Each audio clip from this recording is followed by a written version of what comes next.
আসসালামু আলাইকুম এভরিওয়ান, কেমন আছেন আপনারা? আশা করি আল্লাহর রহমতে সবাই ভালো আছেন। ওয়েলকাম টু ইবিএফ ভাই লাইভ জিনের রাজত্ব পর্ব 14। আমি জানি আমাদের এই পর্ব ইউটিউবে আনতে অনেকটা সময় লাগে, তার কারণ হচ্ছে ঘটনা সিলেক্ট করতে হয়, তারপরে আরো আদার্স অনেক কাজ আছে যেগুলো আমাদেরকে করতে হয়। আজকের এই পর্বতে যে কটা ঘটনা আছে সেগুলো আশা করি আপনাদের কাছে খুব ভালো লাগবে। তো আমি ফারহান আছি আপনাদের সাথে। আপনারা দেখছেন ইবিএফ ভাই লাইভ জিনের রাজত্ব পর্ব 14 এবং আপনারাও যদি আপনাদের সাথে ঘটে যাওয়া ঘটনা শেয়ার করতে চান তাহলে সেটা অবশ্যই আমাদের মাধ্যমে করতে পারেন। সেটা আমাদের জিমেলের মাধ্যমে করতে পারেন, দ্যাট ইজ ebfbhai@gmail.com, যেটা স্ক্রিনে এবং ডিসক্রিপশনে দেওয়া আছে। সেখানে সুন্দরভাবে গোছায় আপনি আপনার ঘটনা লিখে পাঠাতে পারেন। পর্ব 13তে জিজ্ঞাসা করেছিলাম যে আমাদের এই শো আপনাদের কাছে কেমন লাগে। আপনারা কমেন্টে অনেকে বলেছেন খুব ভালো লাগে, অ্যাপ্রিশিয়েট জানিয়েছেন। সো এজন্য আমরা ভেবে দেখলাম যে না, আমরা এই শো কন্টিনিউ করব আপনাদের জন্য। হয়তো ভিউ অনেক কম আসে, বাট যেই কয় জিনিস শুনছেন তাদের জন্য আমরা এইটুকু করতেই পারি। তো বাড়তি আর কোনো কথা না বাড়িয়ে চলুন আজকের পর্বের প্রথম ঘটনায় চলে যাওয়া যাক।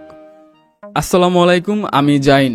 ঘটনাটা 2020 সালের। তখন আমার বাবা চাকরি করত, আর এই চাকরি করার কারণে আমরা 5 তলা একটি ভবন ভাড়া নিই। বলে রাখা ভালো, ভবনের পাশে একটি কবর ছিল। ছাদ থেকে কবরটি পরিষ্কার দেখা যেত। আমি প্রথম কবরটি খুব ভালো করে খেয়াল না করলেও পরে আমি একদিন স্কুল থেকে এসে ছাদে উঠি। সময় তখন বিকাল 4টা।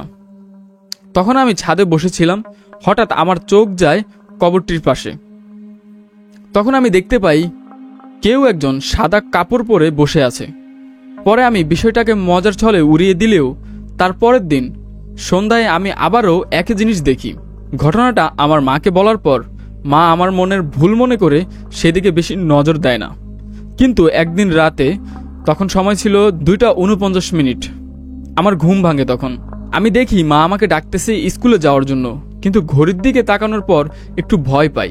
এত রাতে মা আমাকে কেন স্কুলে যাওয়ার জন্য ডাকছে? ঠিক তখন আমার চোখ যায় মায়ের পায়ের দিকে। মা পা উল্টো করে আমার দিকে তাকিয়ে বলতেছে। এটা দেখার পর আমি সেখানে বেহুশ হয়ে যাই। সকালে আমার ঘুম ভাঙে, আম্মু আমাকে ডাকতেছিল, আমাকে অনেক ডাকাডাকি করতেছিল। আমি উঠে সবাইকে ঘটনাটা খুলে বলি। এরপর আমার মা একজন কবিরাজকে ডেকে আনেন এবং সে বলেন একটি খারাপ জিন আমার উপর ভর করেছিল। সে কিছু পানি পড়া দেন এবং এরপর সবকিছু আল্লাহর রহমতে ঠিক হয়ে যায়। সবাই আমার জন্য দোয়া করবেন।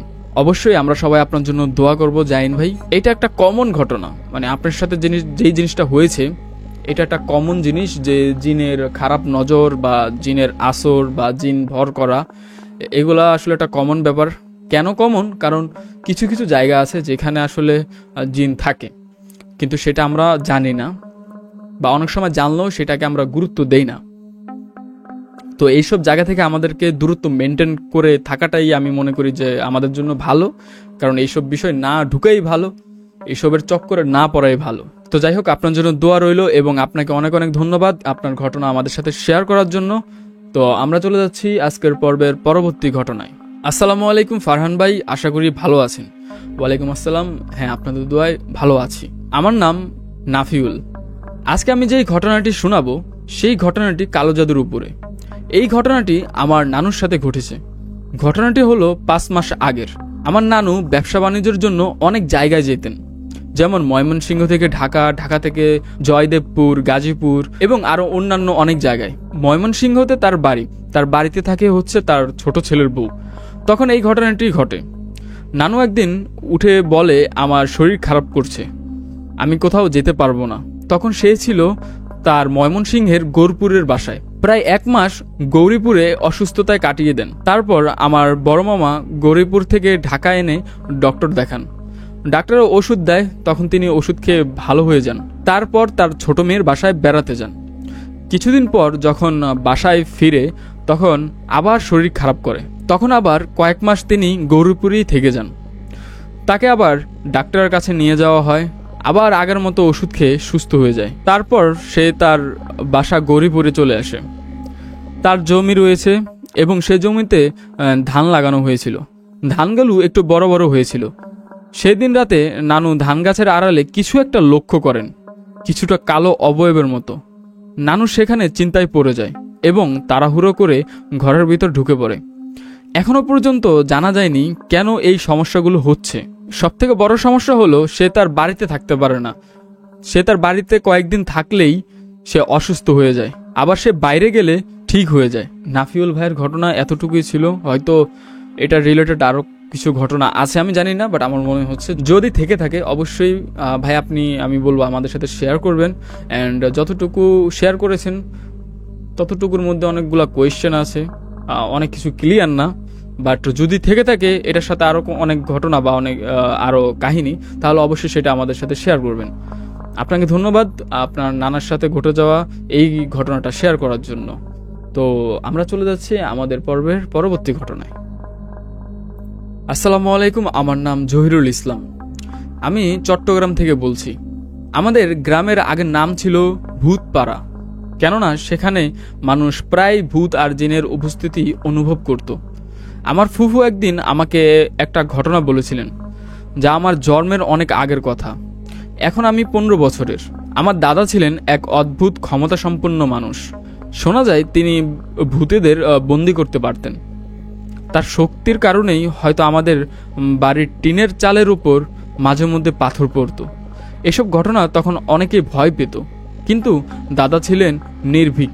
একদিন আমার ফুফুর ছেলে তার জন্য একটি পাউরুটি প্যাকেট এনেছিল, সেটা সে রান্নাঘরে রেখে দিয়েছিল। রাতে সবাই যখন গভীর ঘুমে, তখন হঠাৎ করে সবাই দরজা খোলার শব্দ শুনতে পায়, কিন্তু কেউই ভয়ে বিছানা ছেড়ে উঠতে সাহস করে নাই। সকালে উঠে সবাই দেখে সেই পাউরুটির প্যাকেটটা আর রান্নাঘরে নেই, ওটা গিয়ে পড়েছে বাড়ির পিছনের পুকুরের ধারে। সবাই তখন বুঝে ফেলে যে এটা কোনো সাধারণ চুরির ঘটনা না, বরং কোনো অদৃশ্য শক্তির কাজ। ফুফু বলেন দাদার উপর জিনের খুব বিরক্ততা ছিল, তারা নাকি শেষের দিকে দাদাকে আঘাতও করেছিল, যার ফলে তিনি মারা যান। এটা আমাদের পরিবারের এক দুঃখজনক ইতিহাস। তবে এখন আর আগের মতো সেই ঘটনাগুলো দেখা বা শোনা যায় না। গ্রামটা অনেক বদলে গেছে। আমি আমার ফুফুর কাছ থেকে আরও ঘটনা শুনেছি, আমার দাদা এবং বাবার সময়কার ভূত আর জিনের কাহিনী, সেগুলো আমি পরে আপনাদেরকে বলবো। প্রথমত ধন্যবাদ জহিরুল ইসলাম ভাই, ঘটনাটা তো আমার কাছে বেশ ভালোই লেগেছে। এমন বাংলাদেশে এমন এক গ্রাম আছে যেটার নাম ভূতপাড়া, আমি প্রথমবার জানতে পারলাম, এবং এটাই আমার কাছে ভালো লাগে, এই যে এই জিন রিলেটেড ঘটনাগুলোর মধ্যে যে অনেক কিছু আমরা নতুন নতুন জানতে পারি। এই গ্রামটা আসলে কোথায় সেটা তো আমি জানি না, চট্টগ্রামের কোন জায়গায় সেটা আমি জানি না। যদি আপনারা জেনে থাকেন তাহলে কমেন্টে সেটা জানাতে পারেন। তো জহিরুল ভাই, যদি আপনার কাছে আরও ঘটনা থাকে তাহলে অবশ্যই সেটা আমাদের সাথে শেয়ার করুন। যদি বড় ঘটনা থাকে তাহলে সেটা আরও ভালো হয়।